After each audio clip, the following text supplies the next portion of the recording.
Hi, welcome to my channel, Read a Woman. My name's Judy, and let's talk sci-fi. I have not been a huge reader of sci-fi.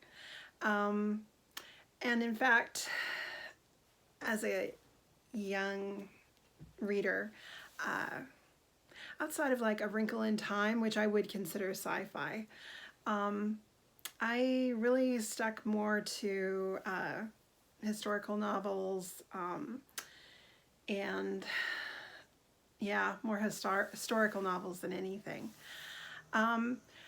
So in the 80s, I got caught by, let's see here, by this book here. It was in the supermarket, I'm sure, and Skeen's Leap by Jo Clayton. So you have to understand, not a long history with sci-fi at all, and it was just happenstance. And so I happened upon this one. Sci-fi fantasy author. She did both, and this was the series I started with. Just a little bit of background on Jo Clayton. She, I've got it, sorry. I've got it right here on my Kindle. She was born in February of 1939 in Modesto, California. She had an interesting life, I have to say. She never married.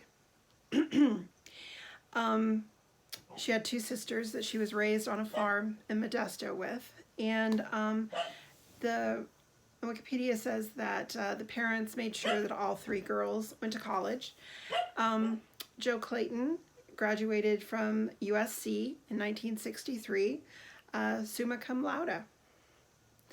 And then she taught school, beginning in Bell, California.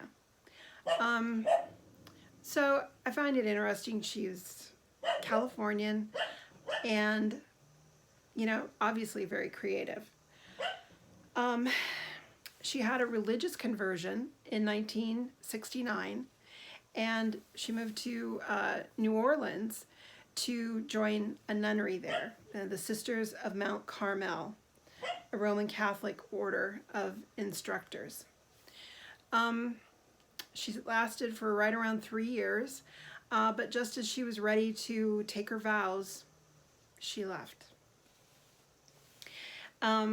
She wrote while she lived in, she continued to stay in New Orleans for a while.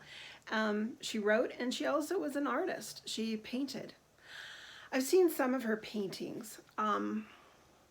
For me, I thought they were nice, very realistic looking, not what I would necessarily call artistic, but you know, she had a very fine gift, I must say. And then in '83, she moved to Portland, Oregon. So let's see here. She developed, unfortunately, multiple myeloma, which is a cancer of the bone marrow, and she died at around 58 or 59. And that would have been 1998, which, you know, very sad. But as a reader, I knew nothing about this. I didn't know anything about the lady. All I knew was that I was totally enthralled with Skeen's Leap, which takes a high-tech tomb robber, I think would be the best way of putting what Skeen was. She went around and she grabbed one-off artifacts and sold them to the highest bidder. And normally they were handmade, which in an industrialized sci-fi world brought in a pretty penny. So, so she's left her ship and her significant other, boyfriend, lover, with her ship, and she's come down to this planet who's on the verge of a major, like, it isn't going to explode, but it's going to get too close to the sun and everything is going to burn up. So while down there, she discovers a portal. She's not exactly sure where she's going to go, but she's going to take it because she's being chased and then somebody's discovered her. And so she goes through this portal and finds herself in a very low-tech world and with no way out. So her adventures, I just absolutely was enthralled with this. So you have Skeen's leap. Let's see here. Let me just see which, I want to make sure I've got the order correct. And I'm sorry, I'm getting too close here. Skeen's return, it was right. And then Skeen's search. So this was my introduction to the Jo Clayton heroine. A very flawed, very troubled woman who is also very capable of controlling her destiny, and who is kick-ass at times. So after I got done with this series, I decided I would want to read more of Jo Clayton, which led me to the series that she is most known for. And let's see here. And it's called the Diadem saga. Now, personally, I'm not nearly as enthralled with this series. It starts with Diadem from the stars. And once again, we're in a low-tech world. And this young woman, Elatus, is just kind of living the village life. Nobody exactly likes her. She's kind of an outcast in some ways. Her father, you know, protects her, but her mother was a woman who had fallen, whose ship had landed there by mistake, or it crashed there, would probably be a better way of putting it. And in order to survive, she went with, you know, she had a baby, she, you know, took a lover, and then managed to find her way off world, leaving her baby behind.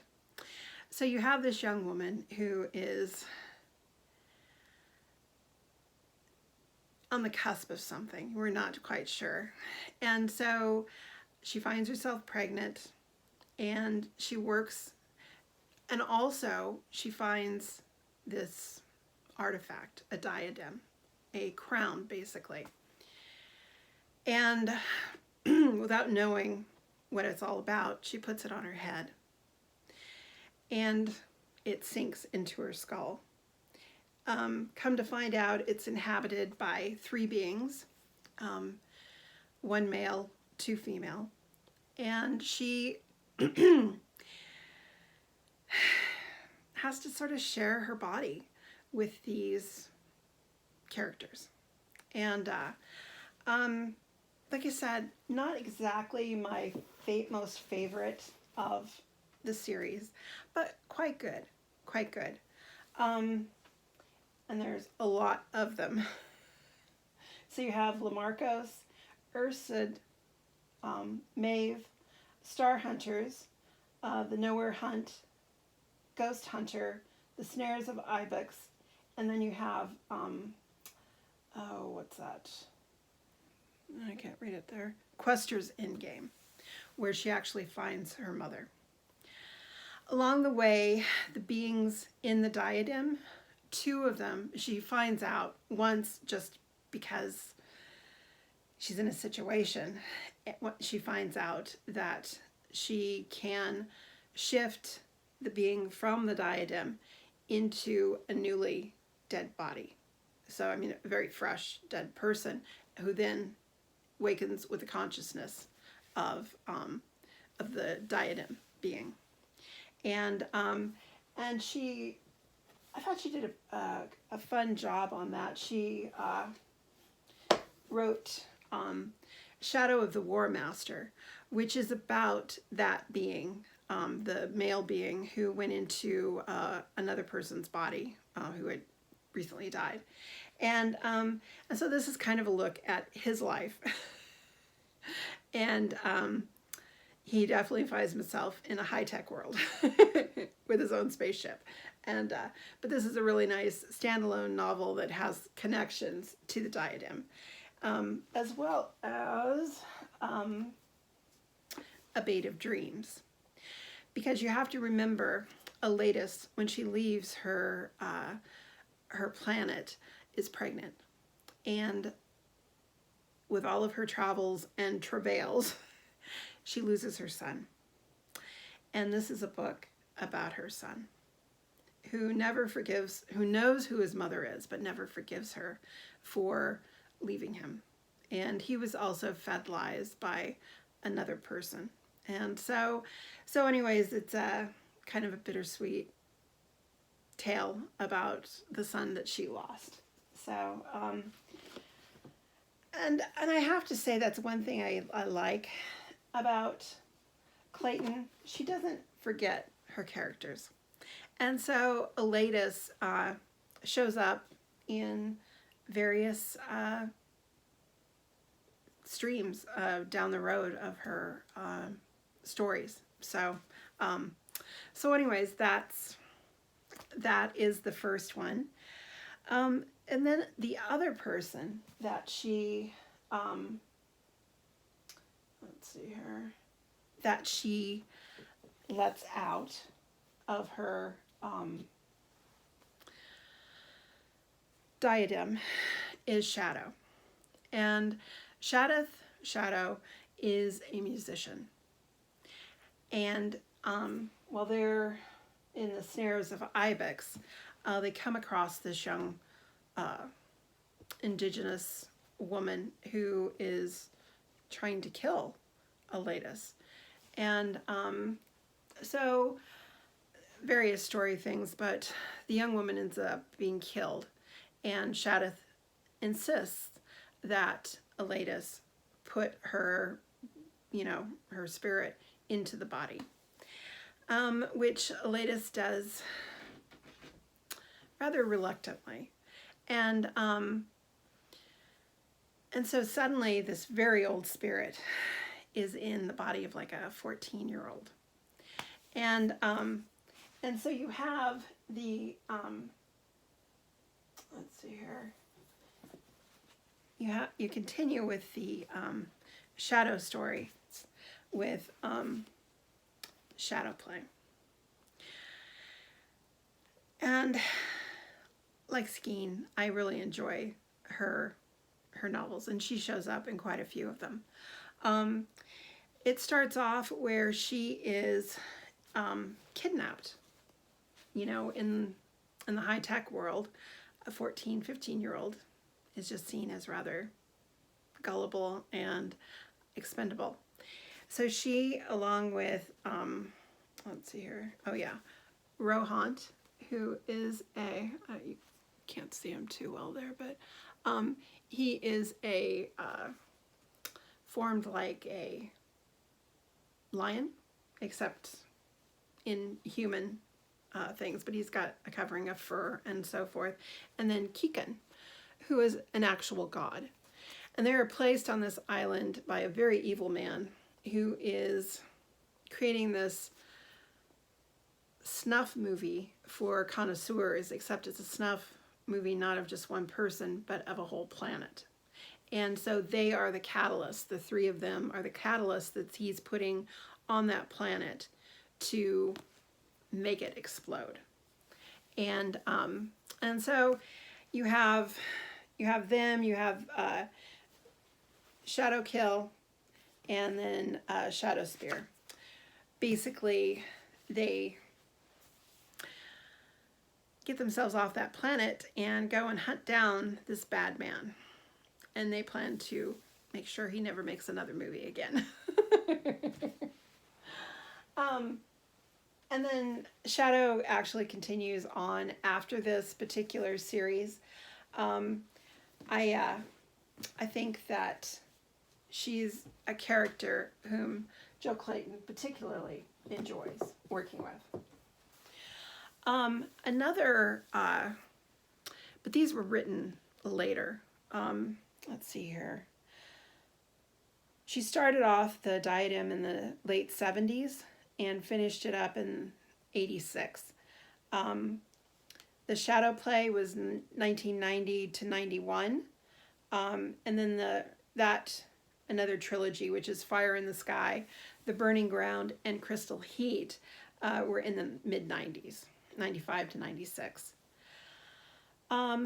Then Skeen's trilogy was 86 to 87. Then we come to another series altogether, which started, it's a Duel of Sorcery series. So it was a very interesting premise that you have a warlock who uses the cold logic of magic, who's playing chess against the goddess, an old woman, and their both of their pawns is a small outcast called Seroy, who's trained by the magician, the sorcerer, to become a sorcerer because she has magic. But ultimately, he is a dead being. I mean, as part of his magical ritual, he has to kill all feelings, all humanity in himself. And you have this young child who loves him, who wants to do everything she can to make him love her. And ultimately, she can't. And he finds out that she's a tool he cannot use. And so he tosses her away. She grows up to become a warrior. And she has a very interesting trajectory. So you have Moongather, Moonscatter, and Changer's Moon. But while I enjoyed Seroy, the character who really kind of won me over to be a true Jo Clayton fan is a sister, and I'm not going to be able to find her. You meet her in her family's clan. It's a village, let's say, and she has younger siblings who are twins, a boy and a girl. She has like an older sister, mother and father, and as the middle child, she never found peace. She was always jealous. She was always spiteful, vengeful, always concerned that she wasn't getting the attention she should get. So, so Jo Clayton writes this character, and ultimately, with the changing of the guard, and there's a revolution, and everything's being very constricted, and her family's being stripped of their power, she betrays them. She turns them in. And instead of seeing this woman, this young woman, as just a family betrayer, which parts of her family will always, her family will always consider her to be that.